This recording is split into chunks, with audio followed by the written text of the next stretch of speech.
Good morning, sir. Good morning, ma'am. Morning, sir. Good morning, you are Dr. Naresh. Yes, sir. Please take a seat. Thank you, sir. So, Dr. Naresh, can we have a quick introduction, please? Sir, I'm Naresh. I'm from Visakhapatnam district of Andhra Pradesh, from where I've done my schooling, sir. Post that, I have completed my MBBS from Jipmer, Pondicherry in the year 2016, sir. Is it Pondicherry or Puducherry? Sir, it's Puducherry. Sorry, sir. So post that, I have been preparing for civil services examination as well as working in various capacities, including as a casualty medical officer in Visakhapatnam and later during the COVID in Northern Railway Hospital. And so recently I am working as a resident in Max Hospital, Patpadganj in New Delhi itself, sir. Right, and with this kind of a background, you are aware, of course, of the shortage of doctors in the country. Why do you want to go into a career in the civil services? Sir, I want to join civil services because civil services offers me the diversity. I can work in health as well as in diverse fields like agriculture, education as well, sir. I felt that civil services will expand the scope instead of decreasing it. Instead of not being contributing as a doctor, instead it will expand the scope of my contributions. Right. Now, can you tell me what is the difference between identical and fraternal twins? Sir, identical twins are similar in genetic composition. They arise from the same zygote. After the fertilization, the zygote can split and form identical twins. Whereas fraternal twins, when the twins are born from different zygotes, they are developed, the genetic composition itself is different, sir. Right. Now, there was an article some time back and the title was "The IAS has failed the nation." How would you respond to that? Are you in agreement? If so, why? If you disagree, why do you disagree? Sir, I feel that IAS, despite its, there are certain shortcomings in the IAS, such as we still do not have role-based civil services, or there are issues of corruption in civil services. Yet, sir, the achievements of civil servants and particularly IAS, I don't think we can say that they have failed. The fact that the administration of India, it being one of the successful democracies, I think that can be attributed to our civil servants and bureaucrats, sir. Right. Now, artificial intelligence, we've been hearing a lot about that. Yes. It is supposed to add $4.4 trillion to the world economy every year. At the same time, there are estimates that it will take away 300 million jobs. So is it a boon or a bane? Sir, artificial intelligence, like any other technological progress, there is a risk of job loss. But like we have seen in the past, the job losses because of AI can open up jobs in other sectors, sir. But there are significant challenges we need to face during this transition when AI comes, that is reskilling and upskilling.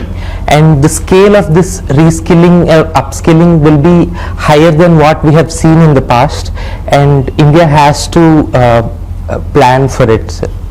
Thank you, Dr. Naresh. I hand you over to my co-panelists. Good morning, Naresh. Good morning, sir. That's your nickname, isn't it? All right. Is GV's, you see today's newspaper? Sir, I have gone through the headlines. All right. There has been one death in Mumbai because of GV syndrome. The total goes up to, in Maharashtra, to 10. So what is it? Is it incurable? Sir, it is a autoimmune mediated disorder, sir. It is, we have to give supportive treatment. Sometimes it can be cured through apheresis, plasmapheresis. When we can remove the antibodies that are attacking the nervous system, we can try to salvage the patient, sir. But in certain cases, it can be so severe that there can be respiratory failure and there can be risk of mortality, sir. So even after the patient has been admitted in a hospital and is on a ventilator, yet there is no surety that he'll come round. Sir, once the patient gets to the ventilator, there can be risk of so many complications ranging from even a ventilator associated pneumonia, and we cannot exactly predict after how much time the effect of antibodies will go away. So the duration of that supportive care that we need to give can vary, and the response of the human body also varies. All right, you are from Visakhapatnam. Yes. This steel plant, Vizag steel plant, has been renamed, and we'll have to. I would want to know what's the new name, and there were economic problems. Does it overcome its issues? Sir, coming to the first part of the question, sir, I think it's Rashtriya Ispat Nigam Limited. Ispat Nigam Limited. Sir, secondly, when it comes to the economic problems that are being faced by the steel plant, recently there has been announcement of financial package for to revive the steel plant, but I do not think it's completely out of the problems as of now, sir, because the root cause of these problems is starting from lack of captive mines for the steel plant when it had to buy from the market at uncompetitive prices the inputs. So these issues are not yet resolved, but I think we Who should. owns this plant? Sorry, sir, I'm Is it not. privately owned? Who owns this plant? Is it privately owned? No, sir, government. No, sir, government.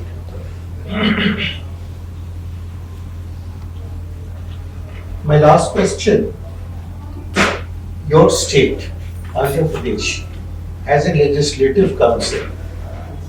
How many states have legislative councils? And why other states do not have legislative councils? What's the reason? Sir, I'm not sure how many other states have legislative councils, but sir, having a legislative council, it's optional. Legislative council can be established when there is a resolution passed by the state legislature, and it's up to the individual state legislature's imperative whether they want to have it or not. That's why some states do have it and some states do not. All right, thank you. Okay, so good morning, Naresh. Good morning, ma'am. We have got a AGV Naresh. So what does AGV stand for? Ma'am, it's Anyapu Jnana Venkata Naresh. Wow, that's a very impressive name. Have you read the newspapers today? Yes, ma'am, I've gone through the Headlines at least. Okay. So you must be knowing something about the UCC. Yes, ma'am. UCC is again in news today. Can you tell me as to why the UCC is in news? Ma'am, I don't know. I haven't seen today's article, but yesterday's article I have seen. What did it say? Ma'am, UCC was recently implemented in Uttarakhand. Yes. So there were arguments on how these live-in relationships need to be registered. There was an article about that under the UCC. And the challenges and the shortcomings that are yet to be to protect the rights of the people in the live-in relationship. Okay, you must go through today's also. Some new developments have occurred in the UCC also. Yes, ma'am. So you must have heard about this birth tourism in USA. Okay, if I rephrase my question, what are your comments on the birthright citizenship being stopped by Mr. Trump? Is it a right decision, fair decision, legal decision? Ma'am, I have read that there will be challenges from the judiciary because it is against I'm not aware of the exact number, ma'am, but against the amendment that was made in the constitution. So there can be judicial challenges for this decision, but ma'am, at the end of the day, Isn't it true for all the countries? What about India? Supposing somebody comes for say tourism or something, and they give birth to a child, will that child get citizenship by birth in India? Ma'am, in India it's not there, ma'am. So it depends on the state's imperative. A state is sovereign and it can create its own rules for the benefit of for the welfare of its country. And if a democratically elected government in US has taken a decision and it is upheld by the judiciary, I think it would be fair if the procedure is fair. Within the law. Yes, ma'am. Yes, I totally agree with you. So another question to you is, you know, Mr. Trump, he's been levying tariffs on everyone, or most or many of the countries. Yes. So what is the difference between a tariff and a duty? Do you think there is anything different, or is it same? Ma'am, I'm unable to recall the exact difference. So Mr. Trump has levied tariff on 3 major countries. Can you tell me how much tariff he is levied and which countries at least? Ma'am, he said it's on Canada, Mexico and on China he has increased the already existing tariffs, ma'am. Okay, but what is the status today? The tariff is being levied or it is being stopped or? Ma'am, for Canada and Mexico, he has given a 1-month period because they have come to an agreement that they will take steps for the concerns that he has raised, particularly the illegal fentanyl trade. Yes, you're really right. My last question to you is, where are the stem cells found in the body?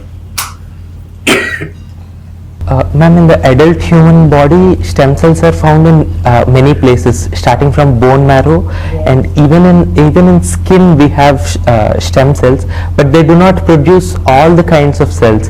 The potential to produce different kinds of cells differs, but stem cells are found in various parts of the body. Yeah. Okay, thank you very much. Suresh, I noticed that you have worked, as you mentioned also, that you worked with the railway during the COVID time. Yes. And also you have worked, you are working now with Max. Yes. What difference you find in the working? Sir, as a comparison between railways being public sector, Private and public. yes.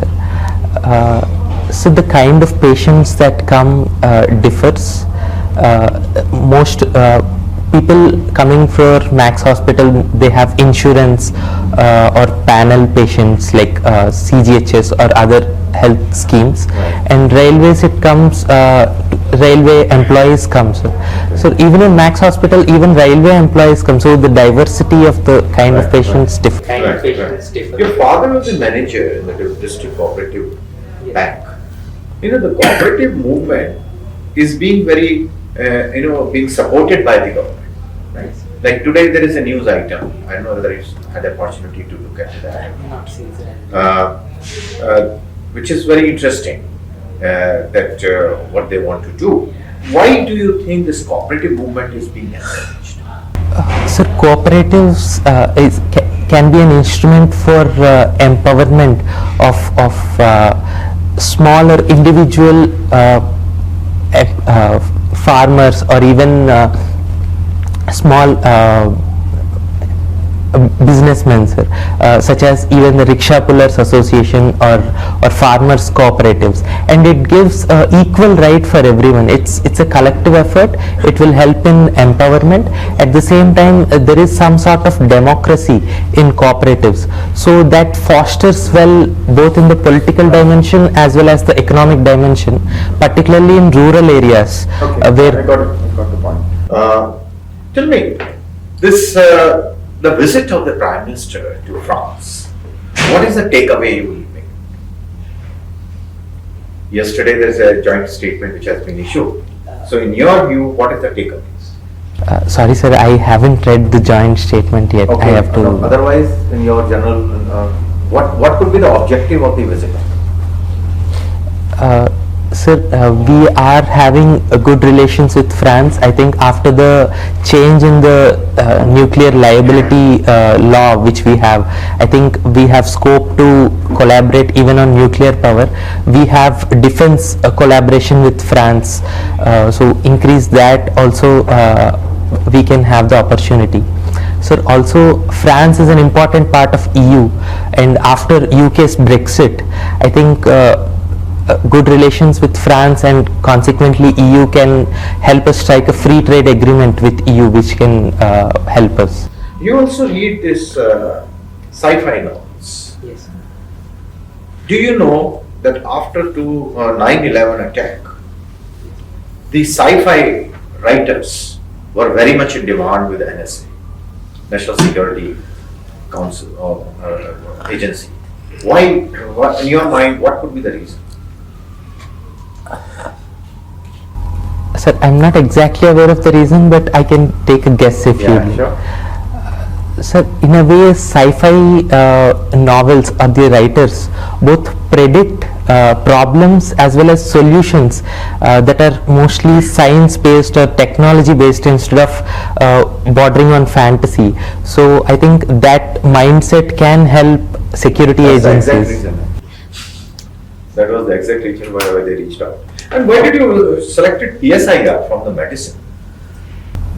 Sir, initially I was giving with medical science optional. Okay, Sir. then we change over. I wanted a fresh start to my preparations. Okay, thank you. Right, okay, thank you. Thank you. So Naresh, we come to the end of our formal interaction, right? Before we move on to the detailed feedback, quick self-assessment from your side. How have you performed? Sir, I couldn't give the Y civil services answer. I wanted to change it today, but I guess I failed in that question completely, sir. I had. No, let's not focus on individual questions. Overall, what do you think? How do you think you did? Sir, I felt like there is lack of a little depth in my answers in some areas. Okay, and when is your interview? So March 3rd. March 3rd. Okay. So you're a good candidate, Naresh, no doubt about that. Couple of things, and since we have some time, we'll give you some practical tips also.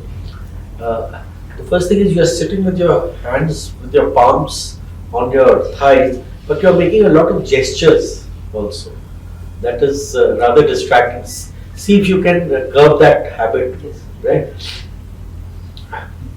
Don't be self-conscious about it, but just when you practice, then see that it gets a little. So, starting from the beginning, when you come into, this is your first interview, right? A UPSC interview. Sir, it's 4th interview. Fourth interview. Written. I got reflected. That's not someone. Fourth UPSC interview. Yes. What were your marks earlier? So it's around 160, 165. In that range. Okay. So you're already familiar with the drill. But I'll just revise a few key points. One is, of course, that is it in the morning or in the evening? Your Morning. should be clean shaven, hair neatly combed, right? And shoes. I can see that is not shining properly. Now, the basic point, Dr. Naresh, is that they are looking for someone with officer-like qualities, right? And I'll just list them off for you. The first is integrity, so don't guess. No bluffing, no false claims. Most important feature is lucidity. The art of giving a well-rounded answer is also well-structured. Right? And for that you need analytical ability, you need clarity, conceptual clarity, so that you can be crystal clear about what you are talking.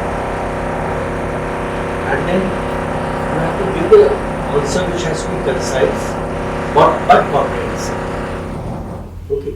So quick thinking is very important. Poise and self-confidence. Reliance on reason and logic rather than emotion and sentiment. So, and self-awareness and awareness of the world. Okay. So you need to listen very carefully to the question. Think of also the unspoken intent behind it. I'll give you an example. I asked you that the IAS has failed the nation, please respond to this. And you started off by saying that the IAS has a lot of shortcomings. Why would you want to go into a service which has a lot of shortcomings? Right? You should have vigorously rebutted it. No, sir. The IAS is responsible for maintaining the unity and sovereignty of the nation. It is responsible for maintaining law and order in very difficult circumstances. Right? It has been the pioneer, it has been the trigger for the development work in the country. And lately we have seen that in disaster management during COVID times, it was the IAS which stepped forward. That was the answer. You went into a completely negative, response. So obviously then in the mind of the panelist, it will be, why does he want to get into this? If he thinks that it's not deliberate. Okay. So voice modulation is very important. Your voice is on very even keel throughout and it becomes very monotonous afterward. So you are hearing me speak ups and downs. When you want to emphasize something, right, then you need to do that. So just practice on this.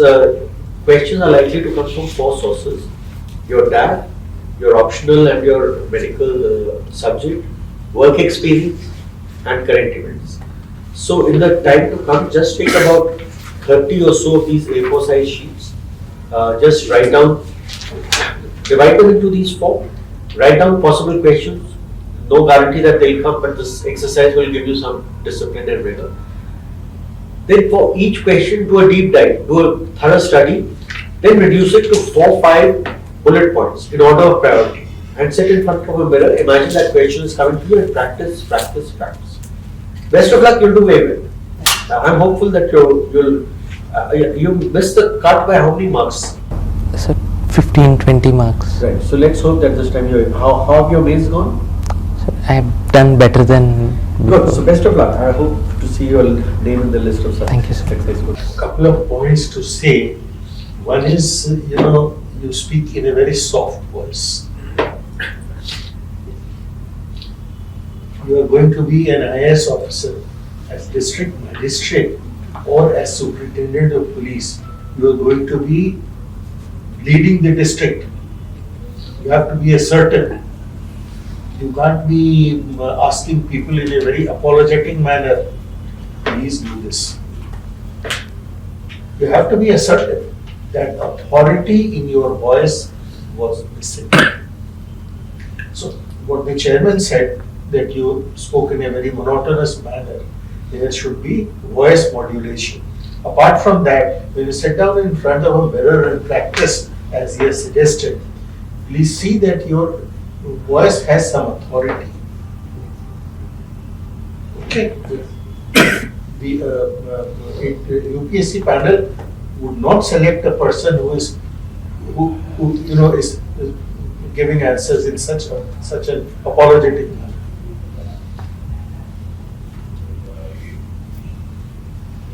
Naresh, I'll make only one comment. You were aware of all the current events I talked about, but you were not aware of the latest updates.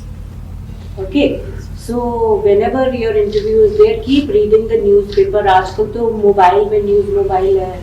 There's so many other ways you can update your information about them. So just update your information. Otherwise, I'm sure you're very good. You have a lot of potential. ठीक है? Wish you all the best. Just one point I will make about the tag.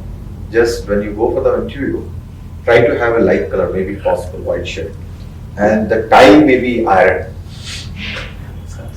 Just okay. And the length of the tie, please stand up and see whether the length is okay.